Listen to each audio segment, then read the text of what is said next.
Mesopotamia is widely recognized as the cradle of the earliest advanced civilizations, with the Sumerians standing out as one of the well-organized kingdoms emerging during the early Bronze Age.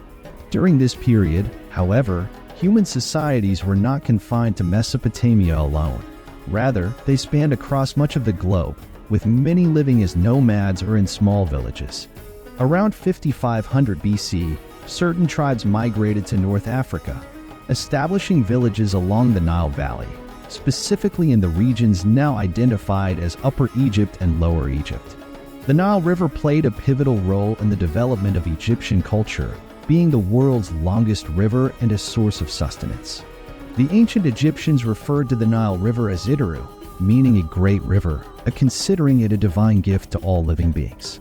Annually, the river experienced high tides, irrigating the surrounding soil and enriching it with nutrient-rich debris, facilitating agriculture and animal husbandry. The Egyptians referred to their land as a comet, signifying black earth, emphasizing the soil's fertility. The delta of the Nile, where the river branches out into several streams flowing into the Mediterranean Sea, was a prominent region. Similar to the Mesopotamian peoples, agriculture dominated, acting as a catalyst for trade and cultural development among the early Egyptians. Over time, settlements evolved into independent cities and rulers emerged, declaring themselves sovereign kings of their territories. Around 3100 BC, a king of Upper Egypt initiated a military campaign against other cities, marking the beginning of the first Egyptian dynasties. This king, believed to be Narmer or Menes, successfully unified Lower and Upper Egypt under his rule, becoming the inaugural pharaoh. Memphis, founded by Narmer, served as the ancient capital of Egypt due to its strategic geographical location. The city boasted a port along the Nile River where various goods, such as ceramic jars, clothes, and dyes, were produced and transported to neighboring cities by riverboats.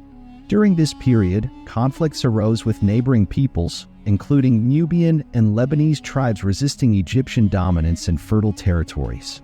These tribes frequently rebelled, engaging in violent clashes that hindered the distribution of goods throughout the region.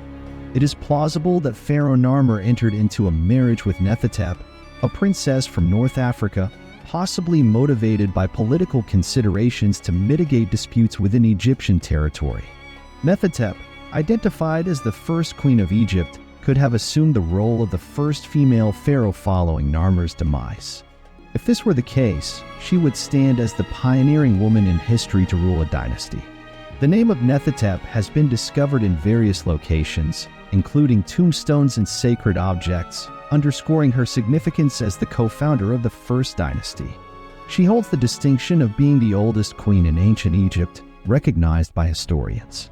Throughout the extensive history of ancient Egypt, pharaohs played a role more vital than the traditional figures attributed to kings and emperors.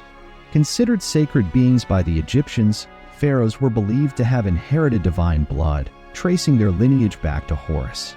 Consequently, only those of this divine lineage were deemed worthy of ascending the throne. This belief elucidates why, in contrast to contemporary societies where only men had the right to rule, the Egyptians consistently preferred a woman with divine blood over a man lacking that trait.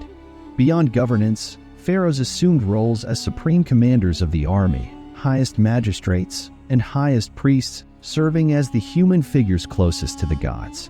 Despite the array of privileges available to pharaohs, their lives were far from easy. Some bore the weight of governing a nation before reaching the age of 12, undergoing rigorous preparation from childhood for their future role. This preparation included learning military tactics, the history of kingdoms and military conquests, as well as acquiring the ability to read, write, and memorize religious rites. Despite their authority, pharaohs seldom enjoyed prolonged periods in power, as their reigns were frequently disrupted by invaders or coups.